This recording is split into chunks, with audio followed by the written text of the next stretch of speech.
All right, Rad Nation. Today we're gonna meet Dr. Glaucomflecken. If you've been living under a rock and haven't been watching YouTube shorts or TikTok videos lately, Dr. Glaucomflecken is the funniest doctor that I found yet online.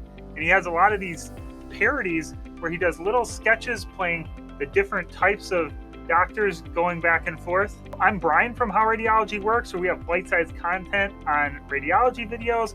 I'm trained as a medical physicist. I interact a lot with radiologists, so that's the kind of eye that I'm going to be using as we go through a couple of short videos here today. First off, we'll see how Dr. Glaucomflecken portrays the radiologist when interacting with other colleagues.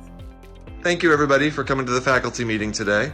We need to discuss the clinical history you all are providing on your radiology orders.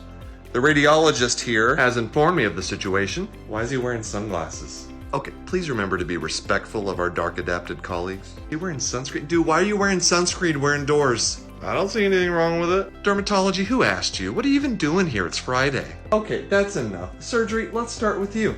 Go ahead, my orders are perfect. 47 times over the last year, you ordered a CT scan with an indication that just said, pain.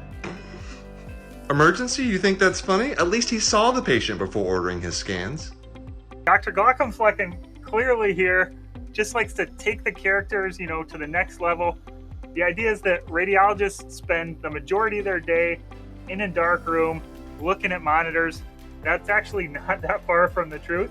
But I haven't actually found some that are walking around indoors with sunscreen on and wearing the dark glasses. The radiologist is the one that's sitting in the dark room, wants to get his or her eyes adapted so that they can see those subtle grayscales the best. It's just kind of a funny dig at the radiologists that they'd be wearing, sunscreen and glasses indoors. So we're going to see how Glaucomflecken brings in some of the units of CT imaging into the picture. Well, good morning, radiology. How are you feeling today? I'm okay. I noticed you've been venturing outside the reading room a little bit more. Yeah, I've been trying. Daylight savings just ended. I know how much you like that. Yeah, that's pretty good. When I leave work, it's like already minus 1,000 outside. Radiology, we talked about this. What did I say? We don't use Hounsfield units to describe the intensity of light in casual conversation. Well, why not? Nobody knows what you're talking about. Well, that's not my fault. The Hounsfield scale is an internationally recognized classification. If you haven't seen our video on Hounsfield units, the idea is Hounsfield units is how we describe the CT numbers, the way that we represent numbers in a CT image. And we go all the way down from minus 1,000 all the way over to well over 1,000 in our images, where minus 1,000 is what error is reported as, and that's the blackest part of the CT image. So that's why he's talking about minus 1,000 would be what it's like when it's night outside. So obviously everything is a bit of a stretch, but you don't take it too seriously. I think it's kind of a funny jab. You don't say this is cortical bone weather. What do you say instead? We say it's really bright outside. That's right.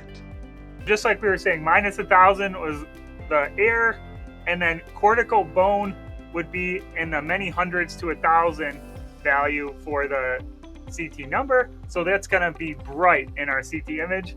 So that's why he's just joking that, if the radiologist was really poorly adapted at conversation, they would talk about cortical bone weather. Again, I haven't witnessed this in reality.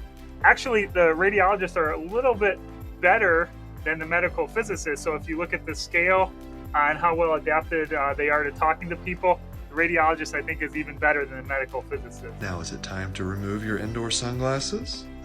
Okay.